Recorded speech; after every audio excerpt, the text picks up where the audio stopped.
shouldn't have. No.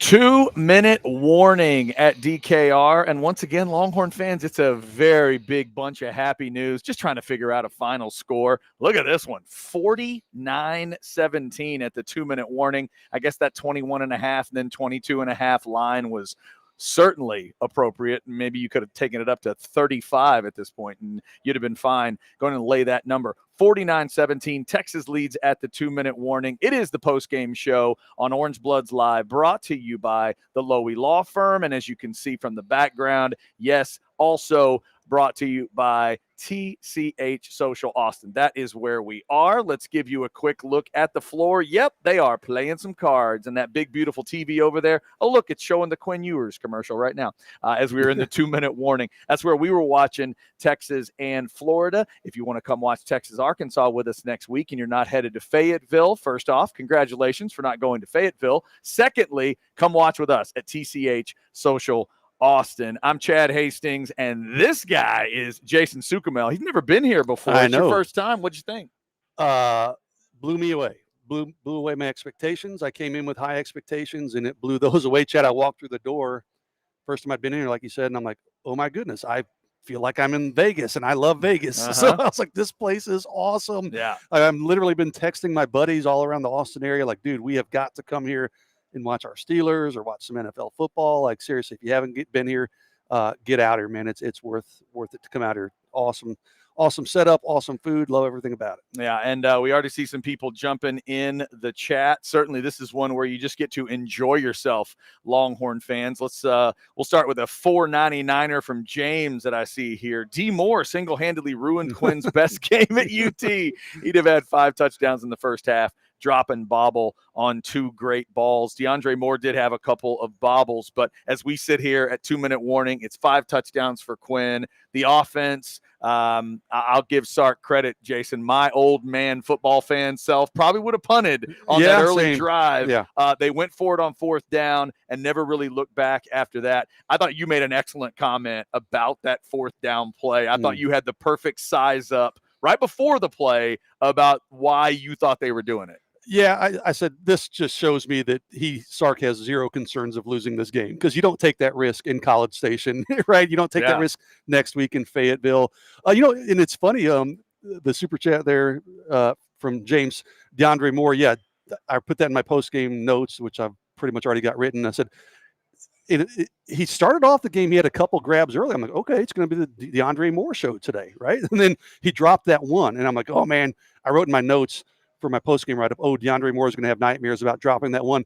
I then had to go back and edit it and say he's going to have nightmare about dropping those ones, because he dropped 2 big ones downfield. But, that first drive he was active, and then a forgettable game after that. But, that move by Sark to go for it, I'm like you, I would have punted it.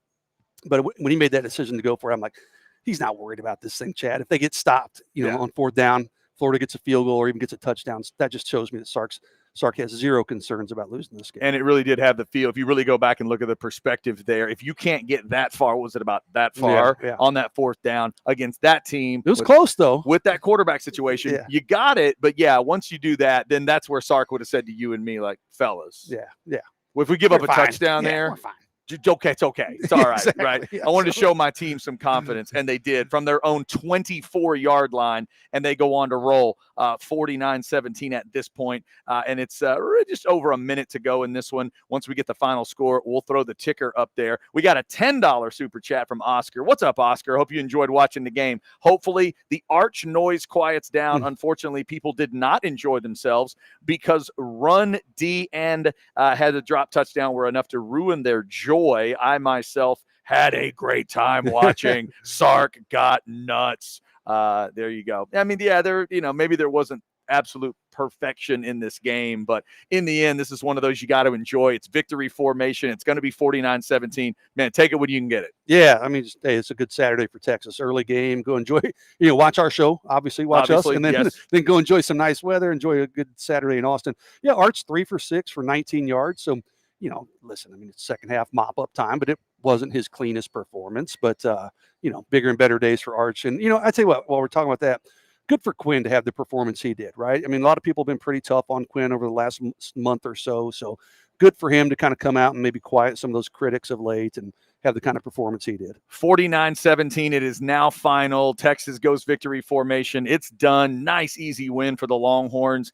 They said they wanted to get the mojo back on offense. I think we can safely say they've at least done that part. We'll break it down. You jump in on the Super Chats if you like. And remember, it's another Kegs and Eggs, 11 a.m. kick. But next week, it's going to feel a little bit different because you're going to need to dodge broken bottles if you're going to Fayetteville. 11 a.m. next week for the Arkansas game. Oscar, thank you so much for that Super Chat. And again, if you want to throw in, you can do that just like Oscar did. Also, there's another one, and we always look for that big money first. So let's go big money, James, $4.99. Quinn was fantastic. Couple head scratchers, but this was pre-injury Quinn today. Got to find the run game now at all costs. Lastly, throw downfield, Sark. Let's go to the front of that, Jason. Quinn today. You and I sat in here at TCH Social Austin and watched this whole game. I don't remember either one of us turning to the other and saying, Quinn still looks banged up. Quinn still looks like he's laboring. Feel like maybe the bye week was a really good thing for number 3? Yeah, I think so. I had people even texting me like, do you think is Florida that bad or is Quinn fully healthy? I said, I think it's probably both. But, the start of the game, like I think I told you, Chad, I'm like, man, Quinn is really dealing here this first drive. Then they have a couple negative plays, sets about a rhythm. They missed the field goal. Second drive, Quinn nearly throws an interception. I think that's one where he missed a wide open Isaiah Bond. And I'm like, oh, man, what's going on now, Quinn? But throw all that away. Hey, man, he played a fantastic game overall. If you look at the entire picture, 19 of 27, 333 in terms of yards, 5 touchdowns, no interceptions, of course, 235 passer rating. So really good game for Quinn. Started off hot, had one bad series really, but that was it. Everything else was darn near perfection. Now to the rest of this chat, James says, got to find the run game now at all costs. One thing we did talk about during the game, I said it to you, we kind of discussed it, but the only thing with this offense, after watching them kind of get some of their rhythm back, I do wonder if they can run when they need to in big moments. And when you win 49-17, it's not going to really show up. But James is seeing kind of the same thing we were. That's one thing we'll watch moving forward. Can you get the big yards you need running the ball with Blue, with Wisner, and obviously we saw Gibson come back in the game today as well. But that's the one thing I'd be looking for if I'm a Texas fan today of, can you get those big-time run yards when you absolutely need them? And this wasn't a great Florida run defense. This is a Florida team that was giving up 160-something yards a game. They were 15th out of 16 teams in the SEC in terms of run yards given up. Gibson winds up going for 100 yards on 16 carries, right? Yeah. Jaden Blue, 5 for 60. He had that 45-yard run. But I said it to you at halftime. I don't remember exactly what the stats were. I could probably find it in my postgame write-up. But they had something like 7 carries for like 12 yards. The running backs did in the first half. You had that big run on the reverse from Isaiah Bond. But the running backs didn't do anything in the first half. So you and I were talking, Chad, during the game. It's like, I don't want to nitpick this game too much, right? This is a dominant performance by Texas. But if there's one area I'd be critical about, like you said, can they run the ball effectively next week in Fayetteville, in College Station, when you have to be able to run the ball? Can they run the ball effectively? Jury's still a little bit out on that. The numbers end up looking okay because of the way the game unfolded, but it was not, certainly in the first game when the game was somewhat in question, it wasn't a very good rushing performance by Texas. And then to the last part about throw downfield, Sark. Did you have that feeling watching the game? Because I thought they got a little more in that mid-range. I thought it felt they weren't bombing it out at 45, 40, 50 yards, but I thought they were doing some of the things that Quinn is comfortable with. Yeah, I don't have a problem with. I thought they pushed the ball downfield a little bit. I mean, they had obviously the 2 to DeAndre Moore that didn't come up complete. Even Arch pushed the ball downfield. That one play that probably should have been interference. So, I'm never going to judge Sark too harshly on that kind of stuff. He knows way more about what's going on out there than you and I do, and everybody watching this. So, kind of like Vanderbilt, everybody said, hey, why didn't you throw the ball downfield? He said, well, they really only covered us tight one time. We didn't have any chances. So, when you score 49 points, it's hard to nitpick the offense too much. If you want to jump in on the Super Chat, you certainly can. Before we get back to Super Chats, I just want to throw this guy's name up in case somebody else doesn't put it in a Super Chat. Mark sends us, Collins had a solid game. Let's give 95 a little bit of love because both of those picks are balls he knocks away. Last week, it was I guess let's say 2 weeks ago, but last game, it was Texas getting the bad side of deflected balls on interceptions. But this time it was the good side, and both of them were started by 95. Alfred Collins these last few weeks has been an impact when he needs to be. Yeah, I thought Collins was fantastic. The first one you mentioned was a batted ball. Who got the first interception? The first one was, let's see, was Ty Anthony Smith on the first one? Yes, yep, that's right. Ty Anthony Smith, which is a nice then play. Makuba the second one? Then Makuba in the second one, he kind of hit the quarterback's hand, I believe, almost as much as he hit the ball, which obviously forced the errant pass. But yeah, good game by Alfred Collins. I mean, I don't know, like if I look in the stat sheet, give me a second here, Chad. I'm going to pull up. I don't know what he was credited with defensively. Only credited with 2 tackles, 1 pass breakup. So again, the credit for the 1 tip, but that doesn't tell the story of how well Alfred Collins played. Yeah, no doubt. Good for 95.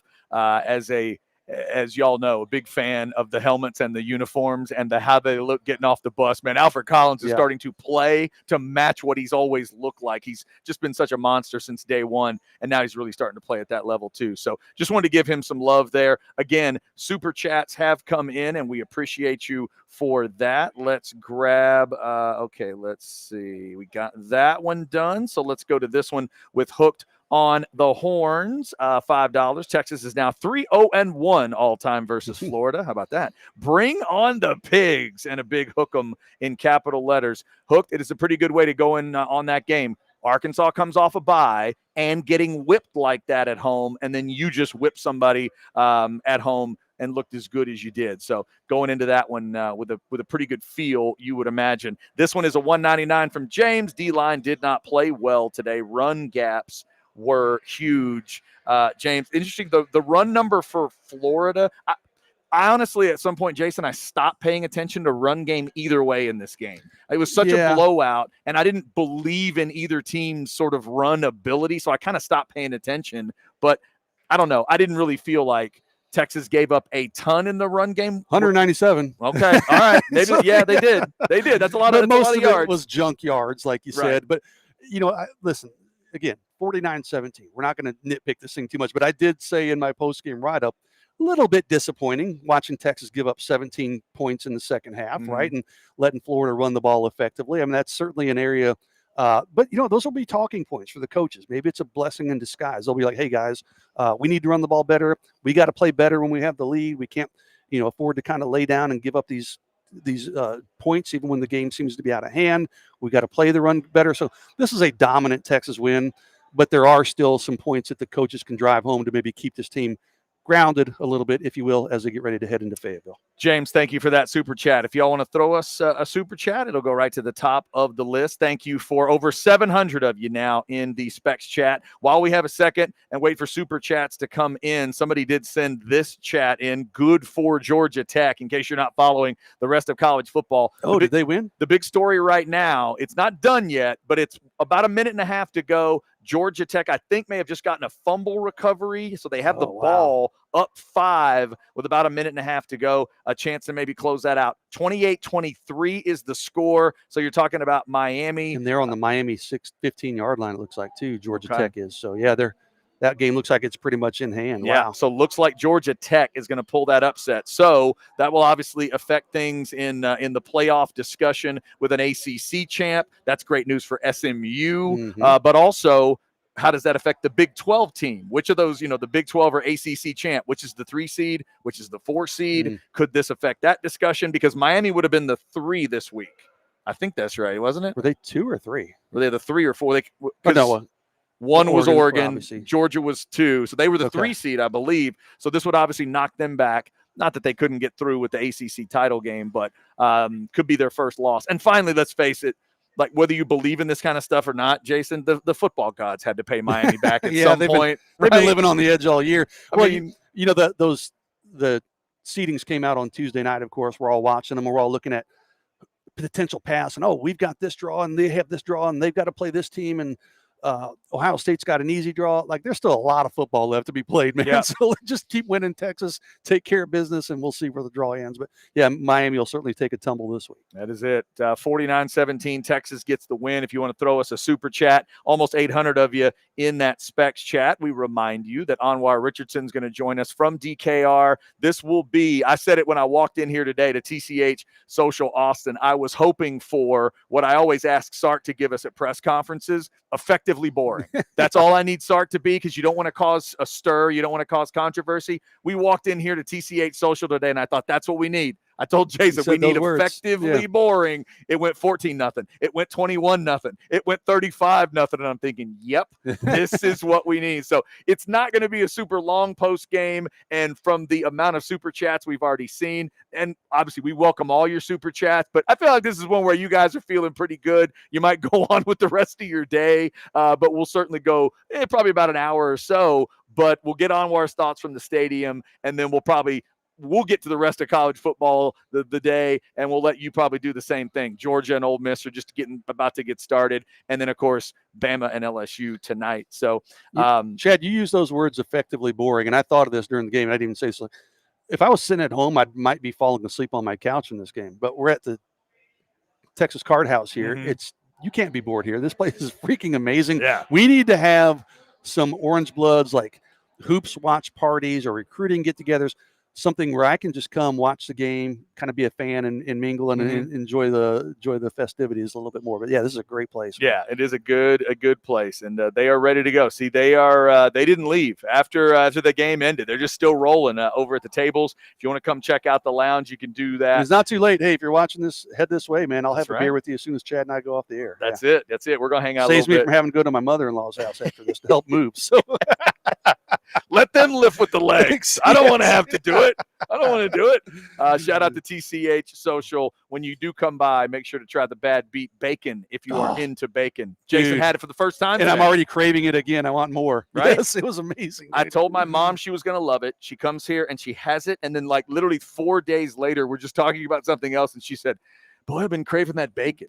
I had it 2 hours ago and I'm already craving it. And I think the next time I come, I may just order like 4 orders of that. And the burger was fantastic. Don't get me wrong, but I could just fill up on the Bad Beat Bacon. Yeah. It is pretty good. It does look like Georgia Tech, I think, got that win here. I'm just trying to refresh. Looks like they're in victory formation. I'm looking way over there, Chad. Yeah. I think they're in victory formation. Because it's like you said, I think they're down inside the inside maybe the 10-yard line trying to close that kneel out. Down. Yep. So it looks like, Georgia Tech's going to get that win. Storming the field as we talk. There it is. Thank you, Paxton. Appreciate it. 28-23, storm that field in the ATL, and Miami falls, first loss of the season. Obviously, in this system, that doesn't take you out of everything, but it is big. It is certainly a big loss for Miami. So we talked about the Texas offense a little bit. Quinn and the receiver, the DeAndre Moore, drops, bobbles. That's something that needs to be worked on. But man, in a game where all the rest of it happened, one of the things we talked about this week was Isaiah Bond being back in the game. Did you see that effect? Did you see how important number 7 was to this team? Yeah, you just see his explosiveness. I mean, on that first drive when he gets that reverse, right, and goes for, was it 44 yards, I believe? Yeah, 44. 3 catches, 55 yards, 1 touchdown, 34 yards. You just see 34-yard long, long reception. You just see he's kind of this year's Xavier Worthy for this team. He has that quickness and suddenness and extra gear that I don't think, Silas Bolden has a little bit of that. Wingo is a long strider. He has some of that, but he just has such a quickness and suddenness to this team and brings an extra element of explosiveness to this offense. I think we saw it in the ground game. We saw it even on the catch and runs today. So good for Texas to see him back. I thought getting him back might give this offense a little bit of a spark that we've kind of been looking for the last few games. And I think we saw that today when Isaiah Bond's healthy. This is a better Texas offense, obviously, and it's a different Texas offense. We got this super chat in from Jefferson. Hook 'em from Gainesville. Oh, wow, Jefferson, okay. Yes, he's feeling pretty good about things. That's Gainesville, Florida, I'm assuming, Jefferson. Could be, and we're assuming Florida. I guess there's a Gainesville, Texas, Yeah. isn't there? Yeah, there is, Yes, yes. as well. We hope you're having a good time in Gainesville. Text guy reminding us Georgia Tech, Giant Slayers, first Clemson, now Miami. Oh, yeah. Heck, go all the way back to Ireland and Florida State when people thought Florida State was still pretty good. That game. Yeah, well, that was a long time ago. They're the ones that went and did that too. Georgia Tech's been doing a lot. Haynes King, the former Aggie quarterback, is doing well for Georgia Tech, man. And then this one just simply from Paxton. Sark killed it on offense. Yeah. Back to the theme of the week, Jason. He said, got to get the mojo back. Mm-hmm. Anwar asked such a wonderful question on Monday. It set up the whole week And Sark answered it perfectly, and then they performed to that answer. You got to get that rhythm back on offense. I thought they felt fluid, they felt fast, doing everything, all those ideas that we give Sark so much credit for. It was all on display. When you saw some of the creativity with the the throwback screen we saw worked well. We saw that reverse to Bond was a beautiful play call, play design. I thought the blocking downfield on a couple of those plays was exceptional. But yeah, I agree with Paxton's always on points. He is with this one too. I thought Sark had a really good game calling performance today. I mean, they could have had more, quite frankly. They missed a couple opportunities downfield, which Sark put them in position to make plays. They just didn't do it. But yeah, I thought Sark had a great game today calling the offense. And, other than a couple of miscues that we've pointed out, I think the offense executed pretty well today. Yeah, and the other thing is sometimes it's just about the realism versus, like, you can be all old school this week and say, oh, come on, you'd sign up for 17-10 because it's a win and everything. I get that. But Texas fans are smart enough to know what this was. The matchup, the quarterback thing for Florida, what they had looked like, some of those numbers, their defense and what it had given up. Like, Texas fans knew they should flatten this team. Yeah. And then they go out and do it. Yeah, that's right. And my post-game notes I just posted a little bit ago, Texas did what championship teams do. I mean, Florida was overmatched. We knew it. And as soon as they announced that the third-string quarterback would be starting and Lagway was out, and Texas scored their first touchdown at 11:30 a.m. I put time of death, Florida, 11:30 a.m. You did say that at 7-0. This game is over because they're not going to be able to keep up. But you know what? Hey, that's up to Texas to take advantage of those situations and beat up on teams they should beat up on. This is still a decent Florida team, but Texas did what championship level teams do. They beat the brakes off them early. Again, a little disappointing, allowing 17 points in the second half. But, I mean, Texas was the better team, and they sure showcased it today, and they looked like it. And that's what a conference championship, if you want to compete for a national championship, that's what you have to be doing. Yep. All right. Mark sends us a chat. Hey, our granddads used to talk about it, right? Our dads used to tell us stories about it. Yep. SMU leading the ACC. The ACC runs through Dallas. And I have not watched much SMU this year. Normally I do for some reason, but I noticed like they're not playing Preston Stone is no longer their quarterback. Did he get hurt? Someone in the chat maybe can help me out, or did he just get benched and they've got another quarterback that's leading the way? But it's not Preston Stone, who was their quarterback last year. He was their starter this year. I don't know why. I just happened to look at their stats this week, and I'm like, oh my gosh, Preston Stone either got hurt or got benched. But whoever it is, they got their second string quarterback, or at one time second string quarterback, leading the charge and apparently doing pretty well. Yeah, no, they are definitely looking good. All right, let's grab this super chat from Jefferson coming in, $1.99. Sark hits Sunbelt Billy with the last ride. Oh, see, that was the other thing, Jefferson. I'm glad you made the wrestling reference. I don't even know what this means. Okay, so last ride, a little wrestling reference there from one of the Undertaker periods. Oh, okay. If you're a Florida fan, you really should have turned this thing off at the half anyway. But when it's 35-0 and they preview and say, by the way, the Undertaker is going to come in talk the second to us. quarter. They previewed it the second quarter. It happened in the third quarter. So basically, your regular season November road game, if you're a Florida fan, is being treated like an NFL preseason or like spring game at college ball. That's embarrassing. We if you know like they're not going to make this game competitive, so we're going to bring in some guests into the booth with us.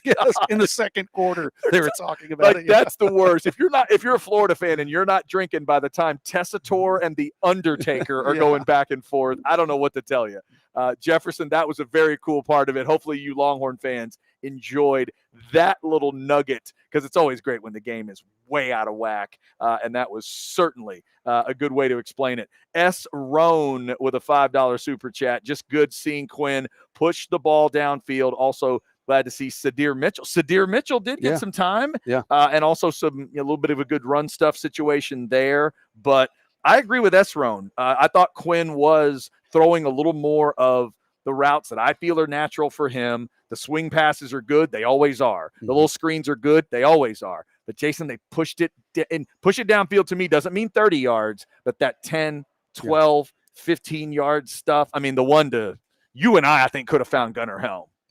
On that one. By the way, have you ever seen a quarterback pull a ball back from the running back any faster than that to deliver the ball? How do you let Gunnar Helm in the red zone get that open? But, the Sadir Mitchell thing I thought was interesting, because we heard Sark this week talk about Sadir Mitchell was one of the guys who had a really good week of practice last week, right, during the off week.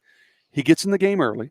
He makes a tackle, I think, on his first snap. Mm-hmm. He made the tackle. He comes off the field right after that play. So he's in for one play. But you see guys on the sideline slapping his head. They were all super excited and super happy for him. So looks like Sadir, whatever, he's in the good graces of his coaches. Certainly his teammates are on his side pulling for him. So I thought that was a very interesting small little subplot that we saw. I think it was in the second quarter, maybe in the first quarter when he came in. Comes in, makes a tackle, comes off because it was 3rd and long. They put their pass rushers in. But you see guys on the sideline really celebrating him for that one play. So I'm like, good for Sadir that he's still got guys on the side, and he came in and made a play. Yeah, that was good stuff. If you want to jump in and throw us a super chat, we will certainly take that. And by the way, Mark, there's no need for this kind of slander. How dare you, Arch got outscored 17-7. You just need to stop that. What are you doing? You trying to create a backup quarterback controversy? Is that what you're doing? Yeah. Is that what you're doing? It was exactly the game that you'd want to see from all parties involved in terms of the quarterback room. I asked you, in fact, you nailed it. I asked you during that commercial break, hey, when maybe do you go to Arch? And you said right now? Yeah. Because then when we talked about it, there really wasn't a reason at that point. You'd seen rhythm. You'd seen 5 touchdowns by that point for Quinn. Other than the DeAndre Moore part of it, that's not on Quinn, though. That's not like a rhythm thing with Quinn. He delivered the ball. So I thought that was the good time. You got it right. We come back at the break, and here comes Arch, mainly handing off. I mean, it really was what you'd want. I liked that they brought him in pretty early because he still had a chance to run a little bit of the offense. If you wait until the 4th quarter, it's going to be handoff. And Arch, he's got some experience, of course, but he's still a young quarterback. So you want to see him run the offense and do some things. So he got to come in early enough. The game was out of hand. Quinn had his 333 yards and 5 touchdowns. Yeah. Arch still came in and got to run the offense a little bit, not a ton, but 17-7. Someone said he got outscored. Yeah. Not putting that on Arch because Arch wasn't exactly going pedal to the metal there. But I thought I liked that Sark brought him in pretty early, let him kind of run the offense for a little bit. Yeah. Also, Mark pointing out just another good thing for Texas fans. This is good news when you win like this. Jesse Palmer talking about Bachelorette BS to fill the time. I did not even hear that. See, if you're a Florida fan, that's when you want to rip your own ears off your body. Is Mark being legitimate or is he being sarcastic? He might. I didn't hear it, but okay, maybe he was. And also, if you listen carefully to that duo, so there's something about Tess and Palmer together. They can get a little bit, in the weeds a little bit. Schmarmy TV. But also, if the game's out of whack, they're going to have some fun. Okay. They're just going to have fun with it. And they did. So if you're a Texas fan, you had to enjoy. I forgot he was the Bachelor, wasn't he? He was the guy, and now hosts at least one of those shows. Now there's multiple shows. Proud to say I don't know. Yeah, okay. There you go. Let's see, $4.99 from Oscar says Arch missed throws. Do any fans want Owens above him on the depth chart now? LOL. Told you earlier in the week, Chad, Mojo was back. Yeah, baby. Hey, there you go. Make your Austin Powers references. Get the mojo back. They said they needed to. And they certainly did. And that's what you want. And Jason, next week's got all kinds of elements. The rival coming back, the hatred from Arkansas. And you got to try to forget about the part that you don't just get to go score 63 because Ole Miss did. But I might feel pretty good right now if I'm a Texas fan. Find that kind of clicking and rhythm on offense. And now you're going to Fayetteville where I don't care how much they hate Texas. Their fans walk into that stadium knowing that it wasn't exactly a den of horror for the last team that came in there because Ole Miss got to do whatever they wanted. Yeah, and they'll make it tough on Texas. But, I said in this game, I mean, Sark mentioned it on, I think it was Monday of this week, they need to kind of get their mojo. It's not necessarily a confidence thing. He referenced the home run hitters and the 3-point shooters. You just got to kind of hit a couple of these to get things going. Well, Texas, this is a perfect game for Texas. I mean, there's just enough that the coaches can kind of nitpick and ride guys. But they should come out of this game with their mojo, with a lot of confidence. I said if they play even close to this level next week against Arkansas, they'll win that game by double digits, multiple scores. So, I think this is a good game to kind of get their swagger back a little bit. The offense seemed to click. So, if Sark's right, if they're like 3-point shooters and home run hitters where things kind of get streaky when your offense is clicking, well, then that bodes well for them going into what'll be a difficult environment. In Arkansas, we've seen they've had some really bad games, but they can play well at times. So it's going to be a game Texas is going to have to play pretty well. So, but the good news is what we saw today, if it does carry over next week, kind of like Sark mentioned, I think that really bodes well for Texas to get I'm not going to say an easy win, but I think a convincing win.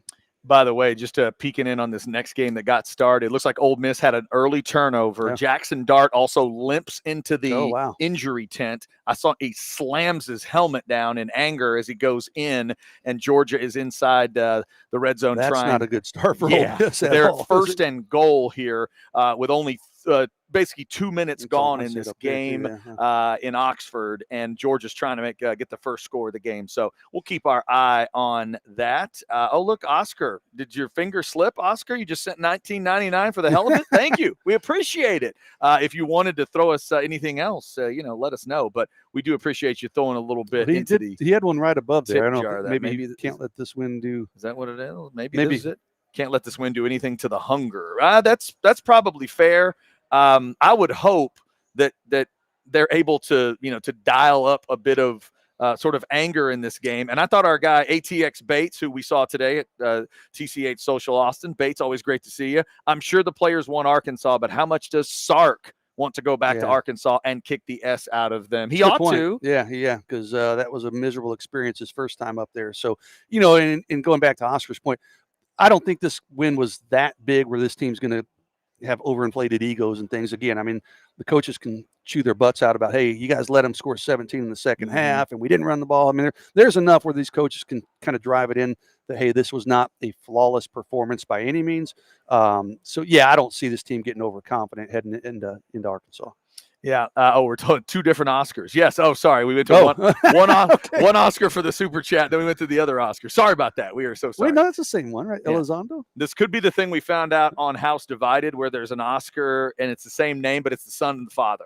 Okay. And the son. Okay. I don't know if wait a second. I'm so confused. I'm not sure if they're together today. Are they in different rooms sending us chats? But Oscar, you both have the same names. That's right. Yeah. Oscar Jr. and Senior. Let us. We hope you're both having a good day. One of the Oscars sends us another $19.99. The Horns cleaned up well. Great job. Today's a good day to be a Longhorn.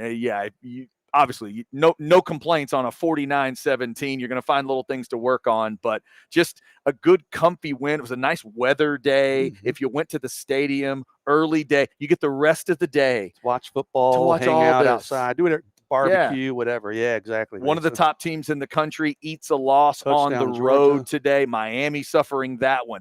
Ole Miss starting bad against Georgia, but if you're a Texas fan, you just get to enjoy the rest of the day. So it's a good, I mean, listen, even us, we're still here, we're working, but I love these 11 a.m. kickoffs. I do. Yeah, that's right. You're the old man. You like the early style, right? 2:30 is probably my sweet spot, but I'll take an 11 a.m. because we're done working by 4:30, and then I get to actually be a football fan and sit on my couch and drink my Coors Light and watch. That's it. Football. I'm looking forward to tonight too. Not only the Bama LSU, but I'm a big fan of the Holy War. BYU goes to Utah. Oh yeah, I saw a Utah Utes fan running around. And I know Utah's not as good, but I just feel like that one could get nasty. I wonder if BYU gets out of there. That's a tricky one for BYU. Yeah. I mean, Utah, they'd love probably nothing more than to spoil BYU's season. So I didn't even think about that. That's another good game tonight. It's a late kick, and I will probably fall asleep before it's over because I'm that old man, and I got up this early today. But, hey, we'll see. It is 7-0 Georgia. They turned that into a touchdown. Now Ole Miss is reeling at the beginning of that game. So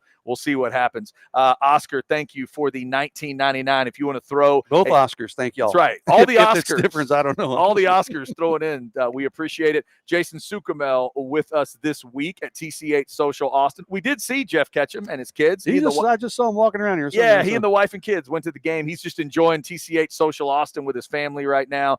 It was cool to meet his kids, and I have not seen his lovely wife yet, but I'm sure I'll see her before I leave. And we enjoyed seeing a lot of you out here today. Had a father-son crew come by. Adam, John, great to see you today. It was fun to talk to the folks today at TCH Social Austin. ATX Coors is a fan of Jason being a fan of 11 a.m. kicks. You're not wrong.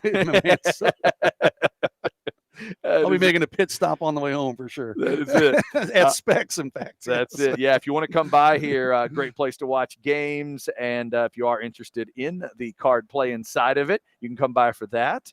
Make sure you mention Orange Bloods. They got a great deal for you. And speaking of those great deals, during our watch parties every week, $1 draft, $2 jellyfish. I took advantage of both sides of that today. I started with a Stella for $1. beer people. You love your Stella. I got to have Stella. I don't know that I've ever had a Stella. Like, I've never been the biggest fan of Stella, but it is a good quality. Okay. It's a little more on the high class beer side, but $1. Wait, Coors Light isn't? Dude, I love my Coors Light. Okay. You and I are both Coors Light guys. Love Coors Light. That's my favorite light beer. But when it gets into the little more serious, beers, the more manly beer, Stella's got a little more of a reputation there. And $1 Stella, it's good value. $2 Jellyfish, even more of a good value. We had one of the fans come out today and have his first electric jellyfish. And when I asked what he thought of it, he literally had that much left in his. Can I tell to sidetrack is my Coors Light story? I'll give it super brief. For my wedding, I call a vendor and I say, I need 20 cases of beer. And he's a country guy. And he said, I'll tell you what, I'll give you 7 cases of Budweiser, 7 cases of Miller Lite, and I'll give you 6 cases of Coors Light for the ladies. Dude, you're like insulting me for my own wedding. That's not how it works. Yes. That is not good beer math as far as I'm concerned. Coors Light for the ladies. Coors Light for the ladies. I'm like, oh man, what does that say about me? Everybody loves the Coors And sadly, Light. I just said, perfect. I didn't even argue. And whatever you give it, you give it. All right. We got some different chats coming in. If you want to throw us a super chat, it'll go right to the top of the list. Scott says Miami might drop, but they'll still be a favorite for the ACC. But SMU could vault either way. There, Texas can't jump another conference. Yeah, that probably wouldn't happen. It'd be interesting to kind of watch that ACC. And like I said earlier, the ACC versus the Big 12 team, because this, as we went into the weekend, it was BYU sitting in the number 4 spot. Can BYU go get that win tonight against Utah? And could they climb up past where Miami is? Would Miami fall far enough, and would they rise far enough where BYU would be undefeated? So, I mean, I think Miami's probably the better team of those two, but they would be the undefeated team. So you could make a case of them being above Miami, I think. Yeah, I think that's probably good. Now, Sandman has an interesting rule I hadn't thought of. I do love some Mexican beer. He is Mexican beer or nothing. You know what? Is that my wife? Because that's all she drinks is Mexican beer with a lime. So Sandman, Hey, do love me some Mexican beer, Sandman. I had a nice Victoria earlier this week. I'm not picky. Just give me beer. Yeah, that's true. That's true. You take or whiskey, whatever. Yeah, you take what you can get. It's good. I had a little whiskey last night too. Jackson? Is that?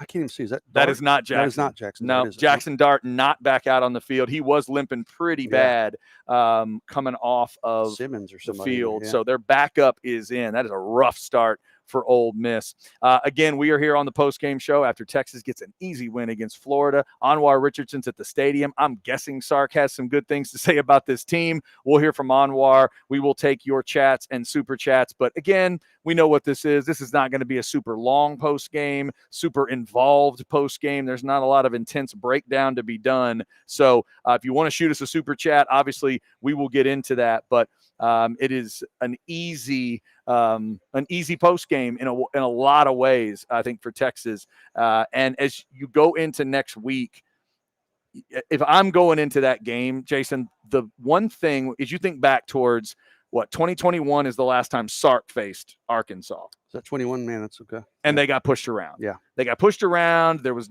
all that talk about was Texas ready to? Texas didn't got pushed around by an SEC team. Blah blah blah. And then even after the win. After the loss to Georgia, some fans wanted to play the game of, well, does this mean Texas doesn't belong in the SEC? Blah, blah, blah. I didn't necessarily fall for all that, but I'm seeing them in my head. That bowl game win where Houston Nutt throws the horns down.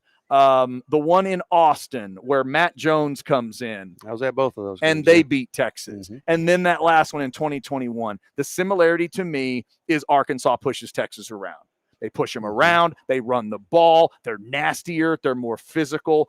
The thing I'd be focused on if I'm Sark is I've got to take a physical group to Fayetteville. Did you see enough today? Because it's a tough game to gauge something like that. How do you feel about the physicality of this team?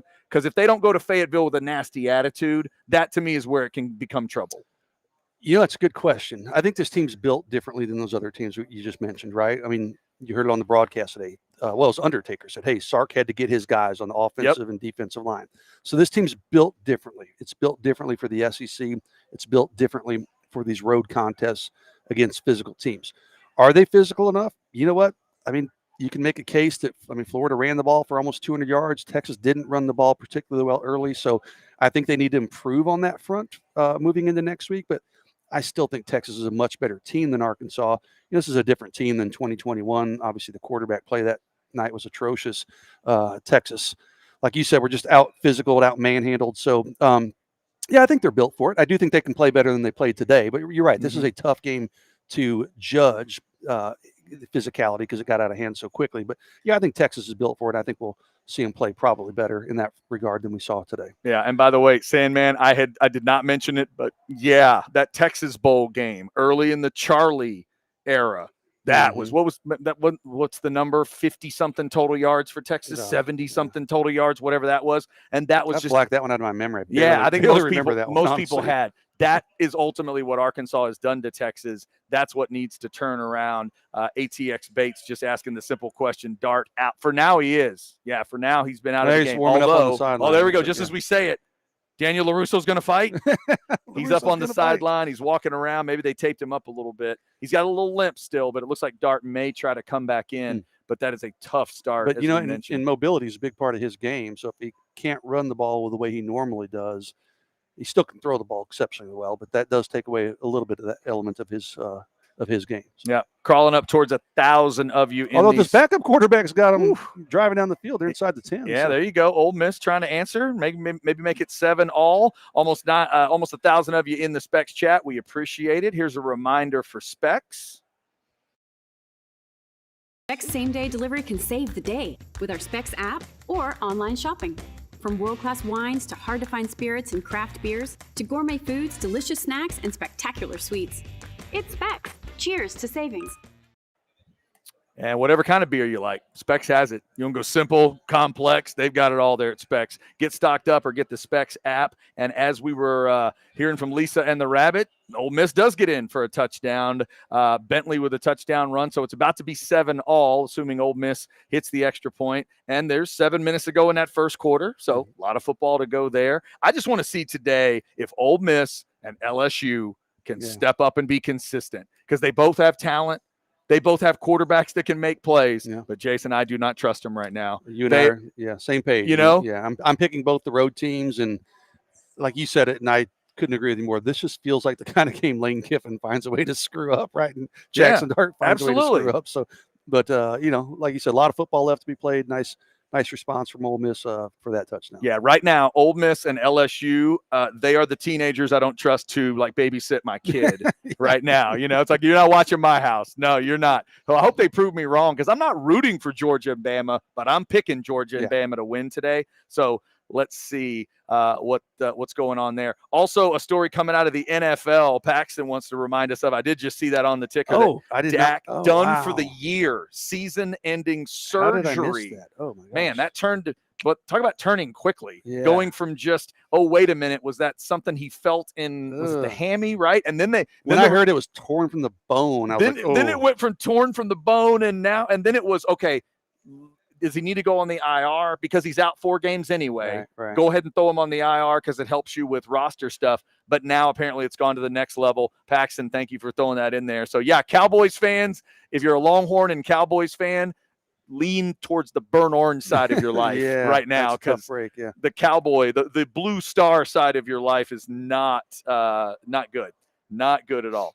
So, that is coming in. So if you want to send a super chat, we will get to that. And again, Anwar Richardson is at the stadium. We'll get a quick thought from him. Over 1,000 of you in that Specs chat. We do appreciate it. Just a big win for Texas. You can't gripe about much in this game other than maybe, we were talking at that 35-0, 42-0 point. I always watch those games and I always kind of feel for those defensive players. Yeah. How do I stay motivated? Yeah. How do I stay pumped? And then a lot of things, times, Jason, us as fans, even those of us that are fans, plus we work at this, watching these things, sometimes we'll miss those backups that go in. Mm-hmm. We don't always see them. Charting players. So sometimes you go back and realize, oh, wait a minute, that guy and that guy were in for that play. So I always wonder about that motivation. But this is one of those games where, there wasn't an instant of this game where I even kind of thought Florida had a discussion to take a breath at all. I mean, it's so I wouldn't worry if I'm a Texas fan about that kind of stuff. About, wait a minute, gave up 17. Is there anything? Yeah, I don't know. In my predictions we wrote on Orange Bloods, I said I don't like to use the word literal too much because people misuse that word so much. But I said Florida literally has no chance of winning this game if Lagway doesn't play. So this game was never in jeopardy. It was a name your score. But yeah, you're right. I mean, giving up, I was surprised they gave up 17. I think I picked 13 for Florida. And I was like, I'm not sure how they get to 13. So Texas gave up 17. That was a little bit surprising, but you can't really nitpick this game too much. Texas 562 yards. They gave up 329 to Florida. Florida weirdly won the time of possession. Texas did have the one fumble. They got to clean that up again from the freshman running back. Only one sack for Texas, so they didn't dominate there, but Florida doesn't give up a lot of sacks traditionally. And Texas, actually they finished 5 of 11 on third downs. They were, I think, 1 of 5, I believe. Yeah, they were both really bad in the first half. Really bad. Yeah. 7 penalties for Texas. So there's little things you can clean up if you're Texas, and the coaches will point to those things and work on those things and use those things to kind of keep guys grounded, if you will. But all in all, man, hey, against a Florida, you're going to look back at this game, Chad, you said it during the game, but you're going to look back and say, you beat the Florida Gators. That's a blue blood program, 49-17. That's all people are going to remember at the end of this year and certainly years moving forward. So good win, good early win, good weather. Enjoy the win, celebrate it, Longhorn fans, and obviously you get to enjoy the rest of your Saturday too. Yeah, and I don't know if this is a fair comparison, but since I saw both games, maybe I'll try to make it. But I went to the game in College Station to watch A&M play Missouri. As I walked out, the only thing I was certain of was that A&M was a lot better than Missouri. But I didn't know what I'd learned past that. So anytime I discussed that A&M team moving forward from that point, it was even going into that South Carolina game, it was I think they're pretty good, but man, Missouri was bad that day. So today's also a game where I take every bit of it if I'm a Texas fan, but I don't know how much I learn for well, Chad, what could they do against the Buckeyes? I'm not sure. Well, what about the Ducks? I don't know. I really don't, because Florida, there was at one point that touchdown run from Gibson. It was a nice run. It was a nice foot in the ground. There was also not one hand on him. Yeah, they'd kind of thrown in the towel at that point. The Gunnar Helm touchdown. He did not get touched at all on the play. So, yeah, you have to balance that out. I know Texas fans are smart enough to understand that. That's what you have to compute as you go in. But the confidence is great. That can't be a bad thing going into next week. But now, again, it's how does Sark dial up that edge? How do you dial up a raw edge to your football team and get them to go to Fayetteville with an attitude for another early kick that can always be kind of weird? Well, early kicks can be, but Texas, Sark always says, hey, we're a morning program. We practice early, we do all that. And I mean, they've only played 2 11 a.m. kicks this year, right? True. This one and Michigan, and they played exceptionally well in both of them early on. It wasn't like it took them a while to get started either. So I don't think the 11 a.m. kick thing matters that much.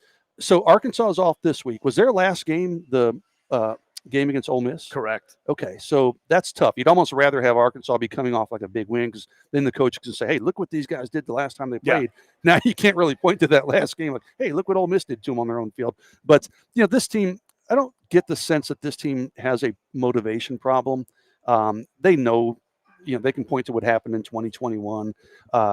They know that that's going to be a tough environment. And this team kind of likes being the villain, if you will, going on the road in those hostile environments like Michigan, like Alabama last year. So I think Texas will be ready for that game. If they don't win that game against Arkansas, and I think they will, but if they don't, I don't think it'll be for lack of motivation. I think it'll just be for just poor performance on the field. Maybe they turn the ball over, some things like that. I don't think it'll be for a lack of motivation or lack of focus. Yeah, and then from an injury standpoint, obviously going into the game, we were talking about Bond. Would he be back? He looked effective. Makuba comes back in, gets the pick, and then Campbell goes out, but comes back. Cam Williams. I'm sorry, Williams. Excuse me. Williams goes out, but then came back in the game. Did come back in. Yeah, it came back in because you got a penalty. Right. Yeah, but then they talked about him 20 minutes later on it. So I don't know if he re-aggravated something. I don't know, but that's something to keep an eye on. Yeah, my thinking is he'll probably be fine because he did come back in to the game. And when he first got hurt, I was like, oh, that might be pretty significant. And I'll tell you what, Trevor Gooseby comes in. Let's talk about that. For 2 or 3 plays, he gets the false start. You're like, oh, Trevor, that's not what you want. But that next play after the false start was the little pass to Isaiah Bond that Bond catches. And Gooseby, I told you, I was like, watch Gooseby on this replay. Dude, you see his athleticism to get out to the second level. That dude moves like a tight end. I mean, you see where he's got that freakish athleticism. You understand why people are so excited about his future as a left tackle next year after Kelvin Banks goes. But very small sample size. But I thought that one play when I saw Gooseby, I'm like, oh, I see some things I like just off that one play. I go, wow, that dude moves really well. So yeah, kind of had like a one-arm sling slings throws somebody a and then guy gets to the off. second level. And And that helps was pave nice. the way for Isaiah Bond. Yeah. And that's a big, imposing dude in a uniform. Oh, yeah. I mean, yeah. Gooseby is impressive. And that was a nice play. So is that something that's going to be needed? It would just, that'll be something to monitor as we get into next week with Sark early on and the injury stuff. We'll watch the injury report next week. But if, how that works, if Williams is unable to go, do you swing Gooseby out there? Is that the first move? Yeah, that obviously was what it was here. But also, I guess at that point, it was well into a blowout at that moment. Yeah, but they've been planning for that all week. I mean, Anwar reported that in our war room on Thursday that Gooseby had been practicing at right tackle because there was a possibility that Cam Williams might not be available for this game. Obviously, it turned out to be fine, but it was going to be Gooseby who started at right tackle if for some reason Cam couldn't go. So, I think they'd, if Cam's banged up, I think Gooseby would probably be the first guy that they're going to run out there at right tackle next week. All that being said, the fact that he came back into the game, I think he'll probably be fine, but we'll see. Sark may address it after the game or certainly on Monday at his press conference. Yeah, and we'll check with Anwar on it when we get him on here because somebody said, wait, what happened to Cam Williams? Yeah, and so I don't know if it was an ankle, Scott. I'm not exactly sure. Looks like it was a lower leg type thing. Leg. So we'll ask Anwar about he was hobbling coming off the field pretty badly, so it made me think like a turned ankle or something. But then came back in, and then again, as somebody's pointing out, hey, Jackson Dart's come back in. That was a severe limp he had going on, but he's ready to roll at this point. Here's an interesting comment, again, from ATX Bates. Wingo quiet today. I mentioned that. I was like, God, I haven't seen Wingo. I hadn't even seen him on the field. And this was in the third quarter, and you or somebody said, nah, he was in on one play. He ended up getting that one little quick screen pass, but that was his only touch. I think it was his only target, if I'm not mistaken. Let's see. He had, one target, one catch for 4 yards on that quick little swing. I think that might have even been from Arch late in the game. But, it was a surprisingly quiet game from Ryan Wingo. But, again, not going to nitpick too much. I mean, true freshman, didn't really need him. So maybe they're saving him. Maybe they're going to unleash him next week. I don't know. Interesting 5 targets for Bond coming back. But the leader in targets is Blue. Which is not the first time that's happened. Yeah, 6 targets, 3 catches, 67 yards. Boy, how about some of those open field moves by Jaden Blue in this game, by the way? I mean, he juked that one linebacker out of his jock on that first one. And I wrote about it. I was like, man, what a great move by Jaden Blue. He needs to put that on his NFL tape. And then he does it again later in the game. So I had to go back and edit like 2 great moves by Jaden Blue. Like, man, he had some we started to see flashes today, I thought, of the Jaden Blue we thought we were going to get all year. So I know he's got in the doghouse a little bit with fumbling, but if Texas can kind of get that version of Jaden Blue, that explosive guy, that guy who can make people miss in space, I think that really would be beneficial for this offense moving forward. ATX Bates, thank you for that one. Also, Rock Drums asked an interesting question. What y'all think about the O-line in this game? We've been talking about him a little bit here in the last couple of minutes, but as you look forward to this next game, you just mentioned Blue. That's the kind of moves you need to see out of Jaden Blue. There needs to be a running back, in my opinion, that needs to really step up and be the guy, be the dog on this team, which they don't seem to have. But that ties the offensive line together, Jason. As I'm watching the effective part of that early game, my argument, if I'm just a diehard Texas fan wanting to see the little things, I would say running backs and offensive line, when they absolutely wanted to show Florida, hey, we're going to run the ball right at you. They didn't quite do it super well. Yeah. So I can't give the offensive line like the highest grade possible, but I thought in the run game. I thought their downfield blocking was exceptional from the offensive line, including the one where Hayden Connor, I think that was on the Jaden Blue. It was on the Jaden Blue one where he juked the guy. Hayden Connor's downfield throws a really good block. And they weren't dominant in the run game, the offensive line, but I don't remember ever thinking, oh, that guy missed an assignment, or, oh, that guy gave it. Well, they gave up the 1 sack early, right? I think it was Campbell got kind of looped around inside early on, right? Because they gave up the 1 sack, and Campbell kind of missed his assignment, it looked like to me. But overall, I mean, I don't remember saying offensive linemen, you usually remember them because you're pointing them out for the mistakes they made. When you're not talking about offensive linemen or the offensive line collectively, that's usually a pretty good sign, right? And I don't remember thinking or talking much about the offensive line, certainly in pass protection. So I thought they were pretty good today.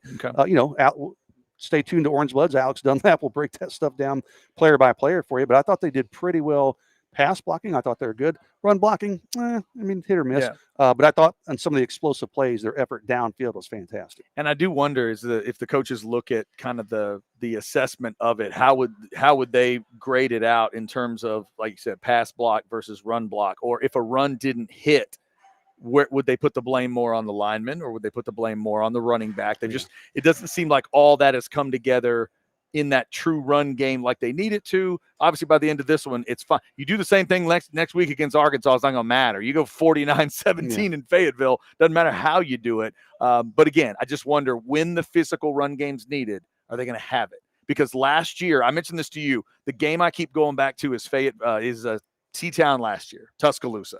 When they needed to close the door, they slammed it closed, and they slammed it on Nick Saban's team's head. With the run game. For 6 straight minutes. Can they do it if they need to this year? That is kind of the big question right now, I think. If there's a little, nitpick kind of question for this team. James 199, Helm killing my prize picks. I didn't know that. So Helm finished with 42 yards. I'm assuming 44.5 was his line. It's weird. Like, I would have thought he had 4 targets. 4 targets, 3 catches for 42 yards. It sure felt like he had a bigger game than that. Like, I didn't know what his prize picks number was, but if you'd asked me, I'd have been, okay, he busted that number easily. So that, I don't know. I just kind of thought like he had bigger numbers than that, but the 3 for 42, obviously the touchdown where he was wide open. Seemed like every time, 3 out of 4 targets when Quinn went to him, he was open making plays. But that sucks, James. I've been there on some of those near misses, so I feel for you, my man. Now, I don't want to speak for him, but I think Jeff Ketchum would tell you, James, that if you did go with a prize picks on Helm that was yards, you're not listening to the specific prize picks that maybe I know was telling you about. The one catch likes that I think came from Cody Carpentier earlier in the season was they like that longest reception. Which is, today was 22 was as long. And I think the number's been sitting at like 18.5. Yeah, probably. That sounds about right. And he's had that 4 straight games, 5 straight games, whatever it is, maybe every game this year. So maybe look into that, James. Look into the longest reception for Gunnar Helm on prize picks. But that does suck. Ole Miss now up 10-7, by the way. Okay. There you go. Rebels, if they are able to win that game and Jackson Dart comes back in and helps them do it, you talk about a heroic kind of a day. Yeah, so it's Willis Reed coming back in there. Yeah, absolutely. Jackson Dart could be a big story today. So Ole Miss rights the ship a little bit from the early part, give up the touchdown, or give up the turnover, rather, 7-0 Georgia, and Dart's hurt, and looks like he's out, but then he's able to come back. It's 10-7 Ole Miss, and it was the backup. I think that Archie they're showing there in the right. I believe that's is that Archie. right? Yeah, I think that's who they're showing. And and it was the backup, I think, that came in to help him get that touchdown. Yeah, he got the. I think they ran it in, but he got him downfield for the touchdown. But yeah, good stuff there. Let's see what else. Somebody says no. Here it is. Scott. Yeah, I agree with this. Yeah. 7 penalties for 70, still too many, but improved. If 7 for 70 is improved, that's pretty sad. But I mean, they got to clean. Florida was 5 for 50, but I'd have to look. Like, there is a way to take me a minute to find them to see what all the penalties were. But 7 for 70, well, you'd still like to see that number come down a little bit. Oh, here we go. Penalties. And we didn't really see one of those penalties stalling a big play or a drive, other than we almost saw one, but they didn't call it. And I thought it was a good non-call. Oh, the Gunnar Helm. If they were thinking about, I think it was Bond downfield on, I can't remember whose run it was. It was either Blue or Gibson, maybe, but they were about to, maybe it was Wisner. They were about to call, I think, Bond on like a illegal block. Oh, and they were like a hold downfield. But I thought he got off of him. I thought he did a good job of it. So, we had a roughing the passer. You had a personal foul on Michael Taft, which I don't even remember, honestly. Roughing the passer on Barron Sorrell. Those are the killers. You can't have that. The block in the back on the interception return, right? And I'm like, I can forgive that because those dudes, they don't really know what they're doing out there. Just trying to make a play. Exactly. Ineligible receiver downfield. They had 2 holding calls and 1 false start. So 25 yards by the offensive line. Those offensive line seems to be the main culprits in previous games. Today, it wasn't necessarily the offensive line that was doing it. It was kind of spread out among quite a few different players. Yeah, and by the way, not just because Daddy Sorrell is on our chat and is a fan of Orange Bloods Live. I didn't love that call on Sorrell. That was a terrible call. That's cheap. First off, he barely hit him. It was right after he threw it. And I thought he almost kind of peeled off a little bit. Yeah, I mean, and I think the quarterback sold it a little bit. Yeah, that was a bad call. And for the just for the white hat to crack the mic and say to that crowd that Barron Sorrell hit somebody in the head or neck area, go watch that play over. Nah, that was a bad call. Come on, should have been a non-call. I'm telling you, Jason, this is your old man statement of the day. One of the worst things they ever thought up in football was the phrase head or neck area. Once they went to or neck area, that is so interpretable. I can't stand the way they deal with that sometimes. Can you put it? There's a Sandman's tribute to Ben. I didn't see it, and I'm kind of glad I didn't see it. I probably would have been crying when I walked in the doors at Texas Card House, because as a dog lover, I may have to watch that one by myself, like lock myself in my office and find it on YouTube and watch it, because that would probably be heart-wrenching. Just I usually try to record game day every week, just in case there's something I need to see. I didn't see it today, but I'm going to go back and watch it, Sandman. And I'm with you as a dog person. I hated to hear that story. Mm-hmm. My wife was showing me the pictures this week. A&M sent out a picture of him and Reveille together. And then other places where he had visited were sending pictures. And it was just really, really sad. Sorry to hear about Ben. And I'll tell you the weirdest moment for me, I'm watching game day and Saban is breaking something down on his screen and a dog walks right by, like a big golden retriever that looks just like Ben walked by. Eerie. And I don't know if maybe they explained it later, which I missed, but maybe this was a brother or sister of Ben's. Maybe this was a child of Ben's or something. But I'm telling you, I was like, am I seeing a dog ghost on television? Yeah, that's a little creepy. What is happening? And with all due respect to maybe the greatest coach that ever lived, I don't know what Saban said after that, because I was so distracted by whatever that was. I'm looking at the chat. I've got to go. I'm going to go home and watch this tribute, and I've got to find that on YouTube. So and Rock Drums is telling us that Ben's tribute was awesome. Yeah. Kirk couldn't intro it. I bet my heart went out to Kirk, and then Oscar throws in, labs are just unbelievable dogs. It was a lab or a golden retriever? I always thought he was a golden. Maybe he was a lab. I think it was a golden because he had longer hair, but I don't know. Yeah, maybe it was. Yeah, but labs are amazing. Labs animals. are He's not wrong about that. Yeah, that is crazy. They are good dogs. This is an idea for you. Ben on the cover of the next video game. That'd be awesome. Yeah, a college football video game. Yeah. That would be awesome. Yeah. And then you know what? Hey, for Mark, it's probably good for all of us that Tom Rinaldi's now on Fox, because Tom Rinaldi really could have made us cry with that one today. Somebody says there was another golden, so it may just be another dog that maybe somebody has there. One of the fans just brought their dog or something. Yeah. Well, and we all know as dog people, there's nothing that can sometimes help you get over that loss, like having just another pet around sometimes. And maybe can help you a little bit, distract you a little bit from what's going on. There's people saying it was another one of his dogs. All right. Over 1,000 of you in the Specs chat. We do appreciate that. Anwar is coming up from DKR. We'll ask about the injury situation and see if there's just anything to the Williams injury. But he was able to come back in. And then I'm assuming Sark really dug what he saw. And who knows, maybe he did mention that mojo, in the opening comment of getting that back. Somebody had a comment earlier, Jason, and I'm not sure if I threw it up, but it was a comment about it was about Quinn, and I think I might have lost, but it was the idea of that things appeared to have slowed down for Quinn in this game. It appeared like they felt it was pre-injury Quinn. And we kind of talked about it earlier of that it felt a little, we didn't think of the injury as we were watching the game. It did feel a little more comfortable. Ever since he came back, there was just something, I don't know. Everybody's been saying it a different way. A look in an eye. I was double checking with Anwar after that strep throat thing on the OU game. Like, could it be that? And everybody's like, well, no, we would have heard if it was that. It just feels like something's been off. But today, that didn't seem to be there. Like, things felt like they were back to kind of, that might looked easy, right? Yeah. That's the Quinn that went to Ann Arbor. Yeah. Timing looked good. I thought the decision making, aside from that one near interception, I thought the decision making was perfect. Close to perfect for Quinn. Yeah, you're right. This looked like pre-injury Quinn. Now, has he been playing banged up more than they've let on? I think there's probably some truth to that. Is Florida just their secondary is kind of decimated coming into this game?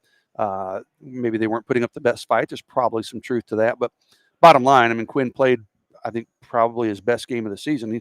He had some really good games early on, but it looked easy to Quinn today, right? It looked like he was out there just playing catch, throwing the ball around. Maybe missed that one throw to Bond and had a couple drops, which obviously weren't his fault. But the timing looked good, and as importantly, I thought the decision making was fantastic. Like, again, aside there was one play where they kind of looked like a rusher dropped into coverage and nearly got the interception, but good game plan, good design. Quinn's head seemed to be a good space. Physically, he looked good. So I think that's a very positive outlook for him and for Texas moving forward, because you're going to need the good version of Quinn next week. Even against Kentucky, that's a good defense, obviously in College Station. Then when you get into the postseason, you're going to need the best version of Quinn. We saw that today, so that's a good sign for Texas. Yeah, and looks like we've got John coming in here with just the basic of, great win for the Longhorns. Exclamation points there. It certainly was.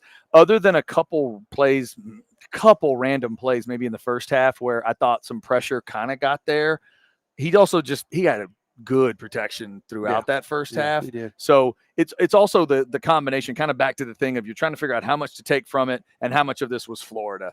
And they didn't put a ton of pressure, I thought, on him in key moments.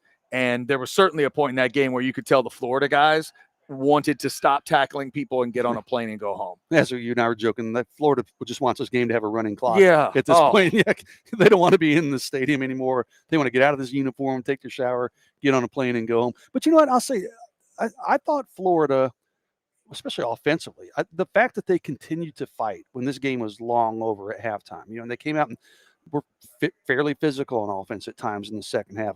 I'll give them some credit. I mean, they knew they were out, man. They knew that game was over, and I thought Florida continued to fight. So, I think Billy Napier and his staff can kind of hold their head up a little bit. I mean, it wasn't the performance they wanted, but they knew this wasn't going to be a competitive game. But they did show some fight and some resiliency, especially on offense in that second half. All right, I apologize that it's been over an hour into the postgame that we get to this, but Rock Drums brings up one of the huge stories of this game.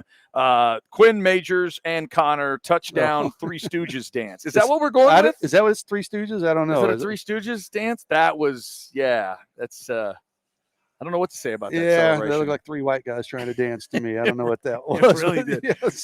I just, for some reason, I don't know why, I thought of after Tiger hit that famous chip at the Masters, he and Stevie Williams trying to high five and they never could. Remember the awkward white guy high five they couldn't pull off? That's what it reminded me of. But sadly, that had been clearly choreographed for a while. So they've been working on that for a while, and that's what they came up with. So it was good. Hey, look at they were having fun. Yeah, that's the most important thing. Most important thing. Good relationship. Be able to laugh at yourself a little bit, right? Good relationship between offensive linemen and Quinn Ewers. And let's face it, for most of the day, those were the closest big guys to Quinn Ewers, his offensive linemen. There wasn't a ton of dudes. There was one orange play, and blue.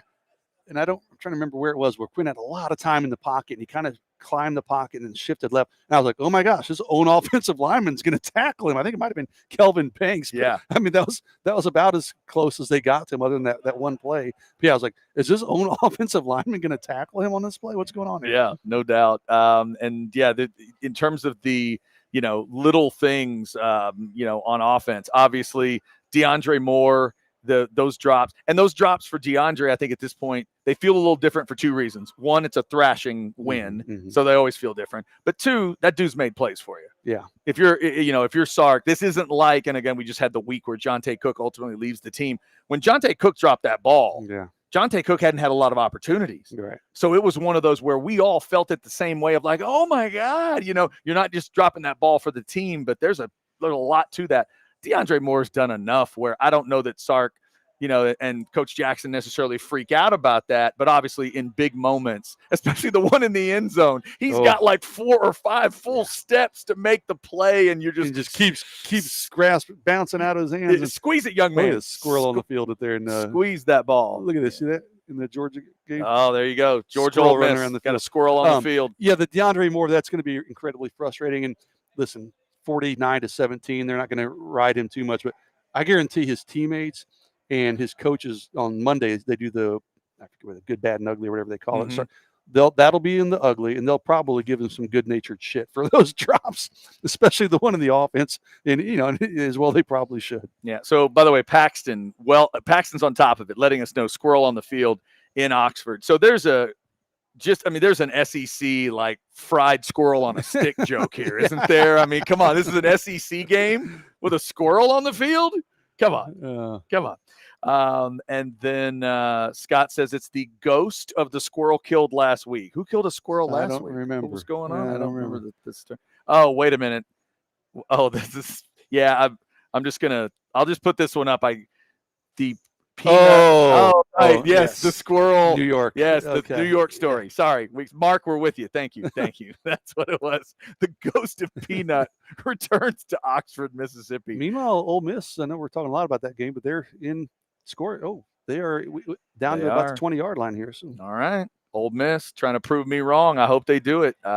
Georgia down 10-7 here. They're just entering the second quarter. Miami has already lost today, and obviously Georgia sitting at number 3 in the ranking, but 2 in the bracket right now. That would obviously be huge. Georgia, I mean, you go into the weekend with a 5-way tie of teams with 1 conference loss. So we've been saying it for a while now, Jason, but if you're a Texas fan, you need those teams to eat another one. You got A&M to eat the 1 loss, plus you're going to play them anyway. Yeah. So like that wasn't a must for a Texas fan, but in looking at some of these tiebreak possibilities, if you're a Texas fan, you just don't want specifically LSU, but LSU, Georgia could create a couple weird tiebreaks.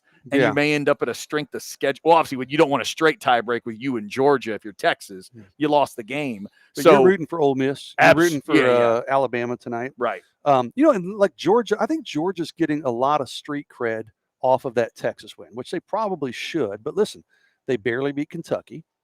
They barely beat, I don't say barely beat, but Florida was a close game late in the game. They're not looking like gangbusters, world beaters here in this game so far. So, and I wrote about this in my 3-2-1 column. Chad, I said this is going back a few days. As the SEC feels like maybe, and I know this is blasphemy, but a little bit overrated this year. And I mean, it's incredibly deep, and you got a lot of really good teams, but there's no great team in the SEC the way Georgia was a couple years ago, the way Nick Saban had some Alabama teams, the way Michigan was last year. You knew that team was going to the national championship and probably going to win it. You knew Georgia a couple of years ago was going to win the conference and go to the national championship. There's not that team this year. It's top heavy. There's 5 or 6 really good teams, but there's no dominant team in the SEC. And frankly, there's not in college football. It kind of makes for an exciting year, right? I mean, I legitimately think when they go to this college football playoff, normally you'd probably look at, okay, there's maybe 2 teams that are realistically going to have a chance to win this game, maybe 3. I think this year, man, you could probably go down 7, 8, 9 deep and say, okay, I can make a case for any of those teams winning it and it'd be believable. So I just think it's a fun year. It's a kind of a deep year and a pretty well spread out year. Just about to check in with Anwar Richardson at the stadium. 13-7 now, Ole Miss. They just hit a field goal, so we'll keep our eyes on that. But let's get to DKR, where the Longhorns win an easy one. No stress in this one, 49-17. Anwar, I walked in to TCH Social Austin today thinking I want effectively boring from Sark and this team. That way we can have an effectively boring post game that's not super long, and let's roll to the rest of the day. And Texas helped us out, Anwar. 49-17, never in doubt. How bad is Florida? I mean, as a native Floridian, I can't remember seeing a team this bad. Doesn't take nothing away from the Texas victory, right? But 2 things can be true. That is a god-awful Florida team. It was like such weak sauce when they were like, they were like at 4th and 2, like or on the 5-yard line, and he was going to actually try to kick maybe a field goal instead of going for it. They get a penalty and move it back. They try to kick a field goal and then they miss it, right? I mean, it was all like an effort just to make sure that that would not to win, just so they didn't get a donut on the scoreboard. And they ended up scoring a little bit late. Alive. They kept talking about it on TV, where they've had 400 and some straight games without being shut out. Like, you knew they were going to take that field goal late whenever, just so they could get some points on the board. Yeah. So, man, what a guy. All I got to say is, if you're Florida and you're the AD and you issued that press release and this is how you get rewarded for that decision, good luck. Good luck going forward. Injuries be damned. To your point, Sark called it their most complete game of the year. And I don't think that anyone would have any qualms about that. He loved how they played on the defensive side of the ball. He thought Alfred Collins had a really good game today. He obviously liked the way they played on the offensive side of the ball. He liked what they were able to do with their running backs, like that they were able to clean up the penalties that were up front. He thought Quinn was very efficient. He thought Quinn played a really good game for them. He even mentioned a Michael Kern punt.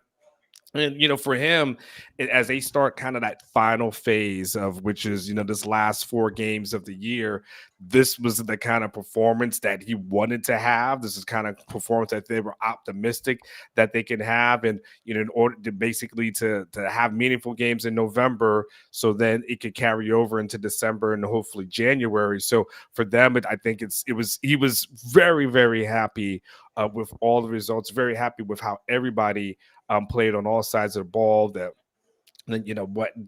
how Isaiah Bond coming back, how that helped out the passing game. Really, again, he talked about Quinn playing well. He talked about, hey, there was a couple of drops that were down there, and he had to remind DeAndre Moore at one point, like, hey, we went and scored even despite one of the drops. Like, it's got to be about the team.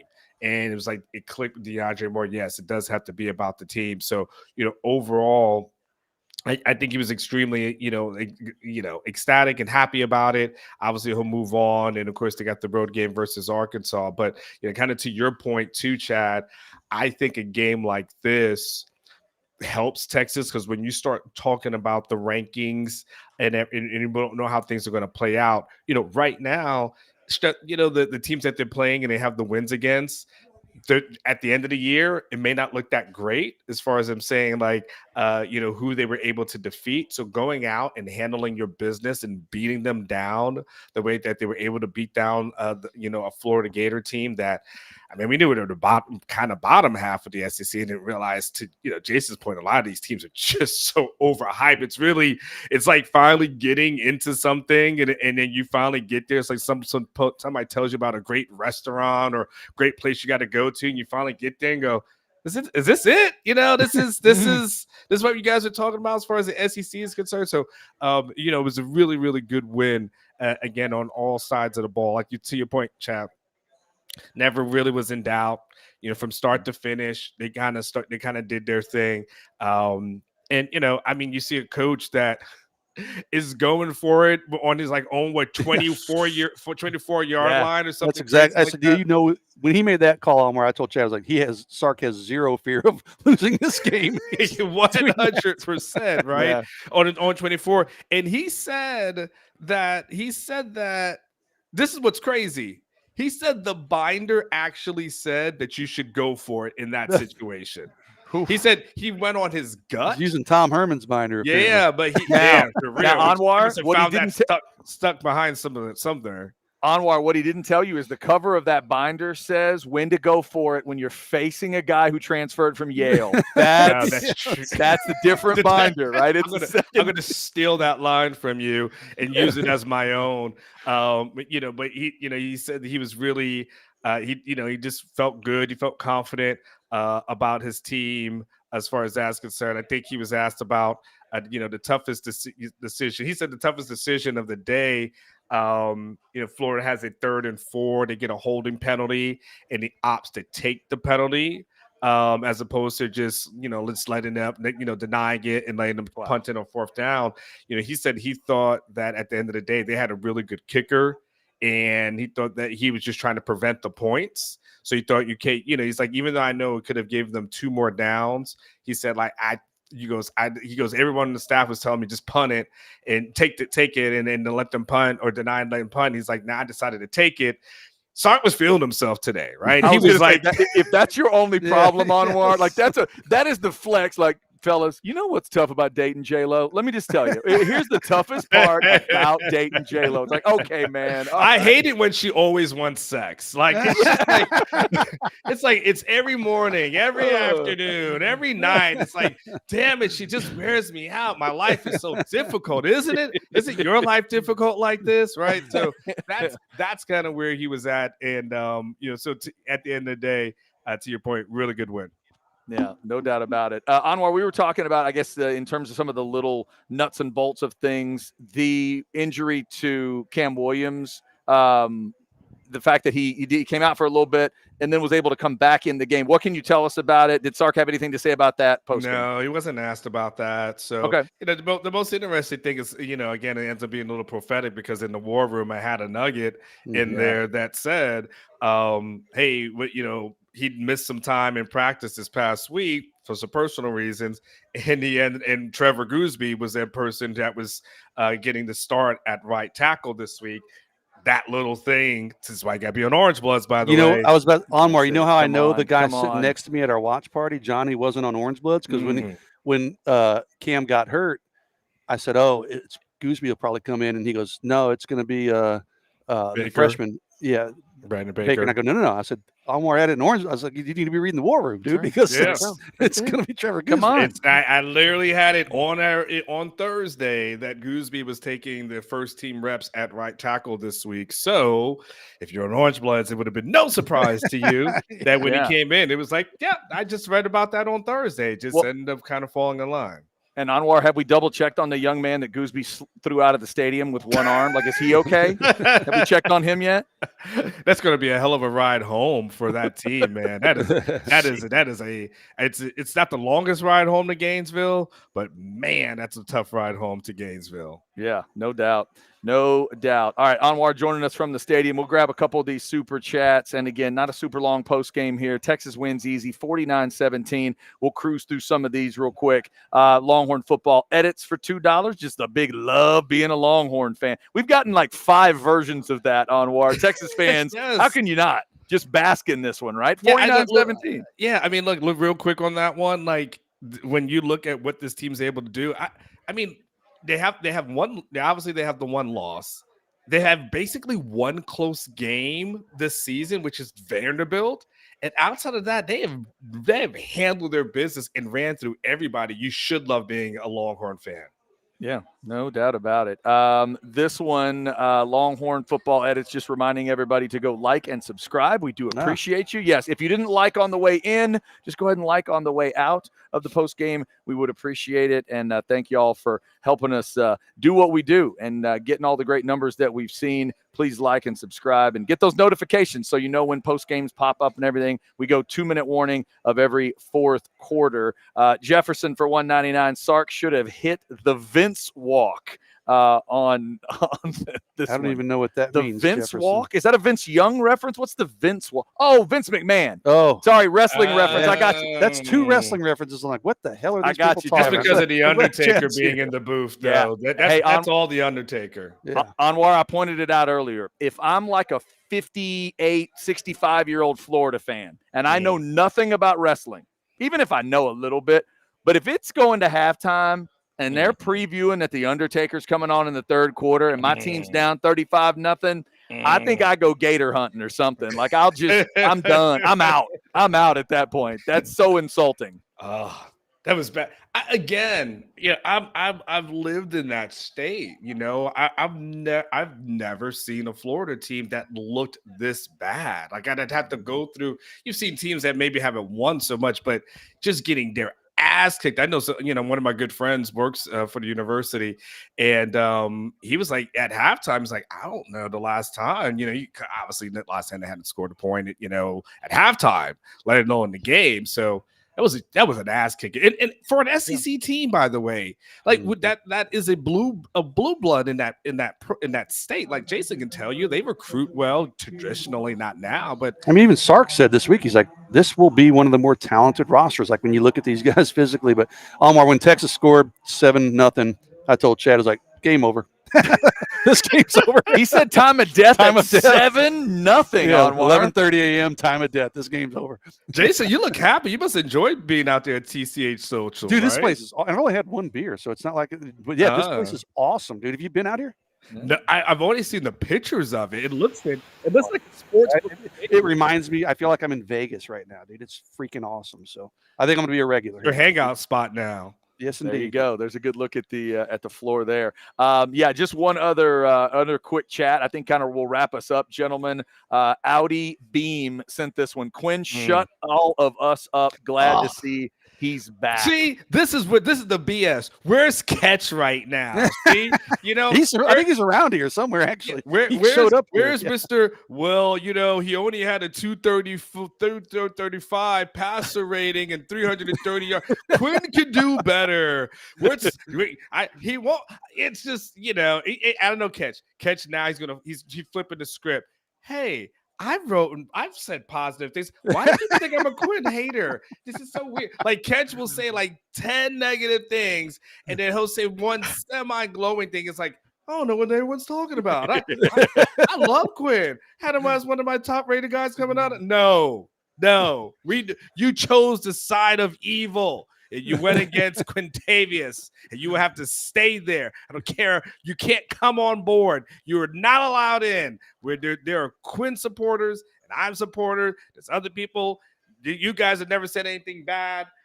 And most people in the chat were pretty supportive. And Catch can stay outside. Not allowed inside this party.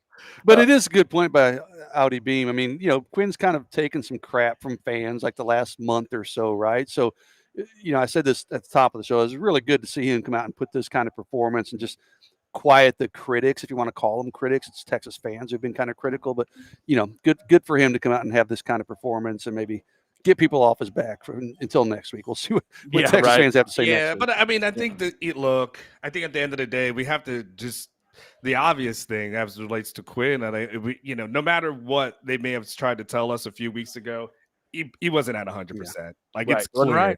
And it's clear that when you look at the Quinn prior to the injury and how he was performing in those stats, and then you saw him post-injury, it just wasn't the same. Today looked like the Quinn years of old. Like he was able to, he was actually taking deep shots, and he missed a couple. I would say there's a couple on him that, okay, maybe he may have overthrew it a little. Then he had a couple that was just right there on the money that they just didn't catch. And, it's interesting too. Sark, someone, I think it was Cedric, went to Sark, and Sark didn't use the word game manager. He used another word. Hold on. What's the word that he used? He, instead of saying hold on. Damn it. I'm trying to see if I can find it. In any case, whatever the word was, he said, he was like, is that a bad thing to use the word game manager? Because he used the word like navigate is the word that he used. Like he was a good game. And then he goes, well, there's actually nothing wrong with being a game manager. And he said that, he said people used to say Mac Jones was a game manager, and people were kind of criticized for that. He said all he did was finish second in the Heisman Trophy and throw for a bunch of touchdowns and win a national championship, right? So he said when it comes to quarterbacks and living in that world, he goes, he said everyone likes the highlight reels. He touched something. He made this thing. He said, like, there's a highlight reel where, they show a guy. He said they run around and run this way, they run that way. They throw a ball behind their back and they get a completion. He goes, and then you look up at the stats and he goes, they're 12 for 27 for 140 yards, right? So he said, he takes a priority and they take a pride in someone actually being talented enough in the position to manage the game and navigate the offense down the field. That's what's important to them more so than the highlight plays. Yeah, he certainly did that today. All right, fellas, anything else from either of you before we close the door here and get to the rest of the day of college football? Yeah, man. Look, first of all, I'm jealous. You asked if I was been down there. Like, I feel like I need to go down there. Dude, pick a date on where I'll meet you here, brother. maybe. Well, we can't do a modcast from there because it'd be too early. No, whatever. Hey, they're open 24 hours on water. They're here for you. That beer can be flowing at 10 a.m. They're here for you whenever you're ready. I've really got to, I want to take a time off and I want to go to one of these things at one point. Maybe I'll do. That's what I said. We need to have like a basketball watch party here. Let's pick a basketball game. Yeah. Have an Orange Bloods watch party here so we can actually just kind of relax and we could do it and enjoy it, right? Y'all see That's Jackson Dart running back out on the field there. That's the big, beautiful screen that We So checked it hey, out on don't can you keep that up there for a second? Uh-huh. So kind of the layout. So I see the tables there. Is by the TV screens, or are those bays where you can sit down and watch? Yes. That's correct. Yeah. So there's Okay, is that like a VIP rental kind of place? No. It's just I can just sit down there if I wanted to. the Just lounge picture area a there. Vegas sports book. Yep. It's kind of what it has that feel. Just tables and chairs, and you get food in there, and waitress service. I'm really curious. Do they have a server that comes in Yes. there? Uh-huh. Oh Yep. wow. Food's good. You got that. They also have, if you want to just walk right up to the bar, they have a bar that's kind of in the middle of the area that you can't see on this shot. But then, we had a waitress come by today. Jason and I both ordered that bad beat bacon. It was awesome. Jason went with the burger. I did. And he really enjoyed that. I went with their salmon, which I'd been able to try before. And if you're into seafood, they came up with a great salmon dish because guys, the men and women that come here and play cards, they don't want to go super heavy on a meal. They want to keep some lighter stuff. And it's a hell of a piece of salmon. Like it's, when somebody brags about salmon, it's probably pretty good. Like nobody just walks in all the time talking salmon. I wish if they'd have given me twice as much, I'd have eaten all of it. I mean, it was excellent. So I stayed good today with a little seafood, did the vegetables because I knew I was going to have those 2 beers. So you balance. Okay. It's a balanced diet. I did notice you got 2 vegetables. Yeah. 2 vegetables, 2 beers. Burger, that's a balanced diet. Tater tots with a side of bacon for this guy. So are you guys just going to hang out for a little while and hang out there for a little bit? Man, I wish I could. We're moving my mother-in-law into a new house on where don't get me down that rabbit hole. So I got to be somewhere at 5 and then help move this evening. Yeah, I think I'm going to hang for a little bit. I might hang for the rest of this Ole Miss Georgia game, Anwar, before I get out of here. I think Ketch and his family are still here. So now that I say this out loud, I'm sorry. I can just talk to this dude over the phone. My wife can let this technician into the house, and I can just be like, here's what I need, dude, this, and this. So Chad, I think I'll be here with you. Anwar, how about that, Anwar? Come on, see us. We're kind of in your neighborhood, right? Yeah. It's right up the road from me, right? So it's off of Anderson Mill. That's it, 183 Anderson, right by the aquarium. If you know where that is. Yeah. I got kids. I know exactly where that is. See, there you go. Beautiful. Right. Okay, so all of you can come see us, and remember, this big, beautiful room and that screen will be waiting for you next week. If you're not going to Fayetteville next week, don't worry. I'm not either. I'm going to be here at TCH Social Austin checking it out. Now, Anwar, I'd rather go there than go to Fayetteville. I was going to say, are you scheduled to go to Fayetteville? Can I get out of Fayetteville and go over there? Shoot, that place looks amazing. So, Anwar, if you are going to Fayetteville next week, correct? Yeah, I leave on Friday. Have you double checked on a couple things? One, do you know you're going to have a full gas tank when you get that rental car? Because they will not serve you if they think you're from Texas. They will not let you have gas. Okay, I'm not aware, but that's good to know. Let's make sure. Also, do you have like a good hard shell helmet, maybe a motorcycle helmet or something that you can take with you, because they throw objects. They are very mean people. I don't want anybody throwing something at you. He's been there before. I was there in Arkansas 2 years ago. It didn't happen in 21. Well, they did win that game pretty handily, so they were probably in a good mood. That's true. That's true. They were in a good mood. Okay. Yeah, they were kicking Texas's ass by halftime, so I don't remember them being mean at all. Maybe there's something else, and maybe my head was there. No, there's a really good restaurant actually in that area that's owned by a Longhorn fan, and I think it's called Orange. So you don't get poisoned? No, in fact, it's totally opposite. So I'm looking for a place to go and get on Yelp, and I find it's got great reviews. It's not that far away. It's a sports place. So they had amazing food, fantastic burger, right? Just an amazing burger. It's kind of a upscale-ish kind of place. Had a fantastic old fashioned. So I got a couple of those. So I feel great, and I'm finally ready to go. And then the lady takes my bill, and she comes back a couple of minutes later, and she goes, "Hey, the owner saw you on the camera. He's a huge Longhorn fan. Cool. He said the meal's on him." Oh, very nice. Isn't that great when that stuff like that happens? Yeah, awesome. I was like, well, shit, I should have ordered more, man. I wish I would have known. You're going back this time. I'm going to be standing by the camera like Raven. Exactly. Yes. I'm going to be doing like dances. They see if he notices me.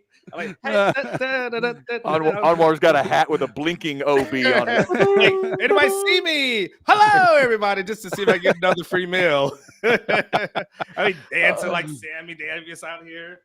That is awesome. This will be the time you'll order that $50 steak, and then you won't see you on camera. Exactly. He sold his portion of the restaurant to you. I got a $50 bill. Yeah. Well, Anwar, get home safe tonight, and then have a safe trip to Fayetteville. And we'll plan on talking to you after that game, during post game. And if you could go to Fayetteville and cook up like a 49-17 for Texas, the fans would really appreciate it. Hey, from your mouth to God's ears, let's see it happen. Let's see if they can pull it off. Anwar, have a good night, man. We appreciate you. Take care. And that is Anwar Richardson from the stadium. We will wrap it up from here at TCH Social Austin. Let's give you one more look at that big room. Somebody said they could actually see Catch. Did they see? That was Bunny B. He is in there. Oh, you know what? That might be Catch right there. Is that Catch right over there talking to somebody? I think it might be. We'll leave that image up as we close out here. Thanks to the Lowy Law Firm. Lowy Law Firm has sponsored the postgame show for a while now, and we appreciate them. We appreciate TCH Social Austin. And again, next Saturday morning, it's another 11 a.m. kick. It's Texas and Arkansas. You do not need to be watching that game by yourself. If you don't have a watch party, this is your watch party. Come on out and see us. We'll have the postgame show as well. Thanks to Jason Sukamel for coming out this week. And I have not exactly heard who it is next week. I think I'm going to be back next week. I'll probably be here with you next week. Is this you again next week? Let's do it. Haven't heard otherwise. So there you go. We'll do it. We'll check it out. Somebody's going to be here with me. Maybe Jason. See, that means he's had the bad beat bacon. Once you have the bad beat bacon, your schedule opens up. You're like, wait, what? 1 a.m. Yes, I can be there. I can be there. Come on out here. Have this bad beat bacon if you haven't. Check them out. Those drink specials are great. Also, thanks to everybody who jumped in the Specs chat. Even in a 49-17 blowout like this, over 1,000 of you in there as we get ready to close the door. So thank you so much. And remember to get the Specs and get all stocked up this week for anything you might have been drinking today that you ran out of, or if you need to get stocked up for the holidays or whatever. Y'all take care. Thanks again for checking it out. Texas wins 49-17. Run that record to 8-1. That means there are just 3 to go. One more home game with Kentucky, and now those 2 road games really start to blink at you. It obviously starts at Fayetteville next week. We'll be covering it all at Orange Bloods Live. So like, subscribe, get those notifications, check out the shows all week long. We'll be talking Texas and Arkansas. If you're an older fan like us, that sounds pretty good, right? What are you saying, man? What are you talking about? All right, if you're old like me and not young like this I think guy. I'm older than you. You remember when Texas played Arkansas Yeah, every year and everything, and now it's back old school Southwest Conference style, but now it's an SEC vibe. We'll talk about it all this week. Y'all take care of yourselves. Enjoy the college football. Root like hell for Ole Miss. If you're a Longhorn fan, root like hell for Bama. And let's see if you can get a path cleared even more to Atlanta.